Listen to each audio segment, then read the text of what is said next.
ಸಜ್ಜನ ಬಂಧುಗಳೇ, ನೊಂದ ಮನಸ್ಸಿಗೆ ಸಂಜೀವಿನಿಯಾಗಿರುವ ಈ ಧ್ವನಿಗೆ ನಿಮ್ಮದೊಂದು ಲೈಕ್ ಇರಲಿ. ಕನಸಿನ ಗೋಪುರ ಕಟ್ಟಿ ನಿರೀಕ್ಷೆಯಲ್ಲಿ ಬದುಕುವುದಕ್ಕಿಂತ ಬದುಕು ಬಂದಂತೆ ಅನುಭವಿಸುತ್ತಾ ನೆಮ್ಮದಿ ಕಾಣುವುದು ಉತ್ತಮ. ತಿರಸ್ಕರಿಸಿದವರಿಗೆ ತಿರುಗಿ ನಿಲ್ಲೋದಲ್ಲ ಸಾಧನೆ, ತಿರಸ್ಕರಿಸಿದವರು ನಮ್ಮನ್ನು ತಿರುಗಿ ನೋಡುವಂತೆ ಮಾಡುವುದೇ ಸಾಧನೆ. ಸೋಲನ್ನು ಕೆಟ್ಟದೆಂದು ಪರಿಗಣಿಸಬೇಕಿಲ್ಲ. ಮುಂದೆ ಏನೆಲ್ಲ ಮಾಡಬಾರದು ಎಂಬ ಪಾಠ ಸಿಕ್ಕುವುದೇ ಸೋಲಿನಿಂದ. ಸೋಲೆ ಗೆಲುವಿಗೆ ಮೂಲ. ಸುಸಂಸ್ಕೃತವಾದ ಮಾತುಗಳು ಮನುಷ್ಯನಿಗೆ ಶಾಶ್ವತ ಅಲಂಕಾರ.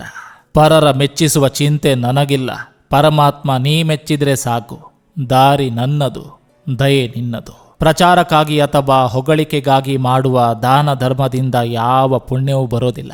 ಭಗವಂತ ನೀಡಿದನ್ನು ಭಗವಂತನಿಗೆ ಅರ್ಪಿಸುತ್ತಿದ್ದೇನೆ ಎಂಬ ಭಾವನೆಯಿಂದ ದಾನ ಮಾಡಿದರೆ ಪೂರ್ಣ ಫಲ ಪ್ರಾಪ್ತಿಯಾಗ್ತದೆ.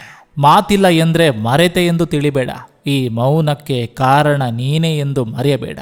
ಜೀವಿಸಬೇಕಷ್ಟೇ, ಜೀವನ ಜೀವಂತವಿರುವವರೆಗೆ ಜೀವನ ಎಲ್ಲವನ್ನ ಕಲಿಸುತ್ತೆ.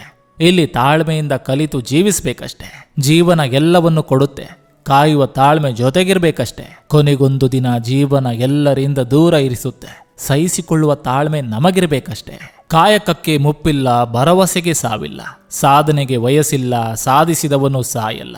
ಭಕ್ತಿಗೆ ಆಡಂಬರವಿಲ್ಲ, ದಾನಕ್ಕೆ ತೋರಿಕೆ ಇಲ್ಲ, ಧರ್ಮಕ್ಕೆ ಜಾತಿ ಇಲ್ಲ, ಕಷ್ಟಕ್ಕೆ ಗುರುತಿಲ್ಲ, ಸುಖಕ್ಕೆ ನಂಬಿಕೆ ಇಲ್ಲ, ದೇವರಿಗೆ ರೂಪವಿಲ್ಲ, ಮಾನವನ ನಡತೆಗೆ ಅರಿವಿಲ್ಲ, ಮನುಜನ ಆಸೆಗೆ ಕೊನೆ ಇಲ್ಲ, ಸಿರಿತನಕ್ಕೆ ತೃಪ್ತಿ ಇಲ್ಲ, ಬಡತನಕ್ಕೆ ಮುಕ್ತಿ ಇಲ್ಲ. ಸಜ್ಜನ ಬಂಧುಗಳೇ, ಇದು ಇಂದಿನ ಸಂಚಿಕೆ ಅಂತ ಹೇಳ್ತಾ, ಈ ಸಂಚಿಕೆ ನಿಮ್ಗೆ ಇಷ್ಟವಾಗಿದ್ರೆ ದಯವಿಟ್ಟು ಒಂದು ಲೈಕ್ ಮಾಡಿ, ಜೊತೆಗೊಂದು ಕಮೆಂಟ್ ಮಾಡಿ. ಮತ್ತೆ ಮುಂದಿನ ಸಂಚಿಕೆಯೊಂದಿಗೆ ಅತಿ ಶೀಘ್ರದಲ್ಲಿ ನಿಮ್ಮನ್ನ ಭೇಟಿ ಆಗ್ತೇನೆ. ನಿಮ್ಮೆಲ್ಲರ ಮನಸ್ಸು ಪ್ರಶಾಂತವಾಗಿರಲಿ ಅನ್ನೋದು ಈ ವಾಹಿನಿಯ ಉದ್ದೇಶ.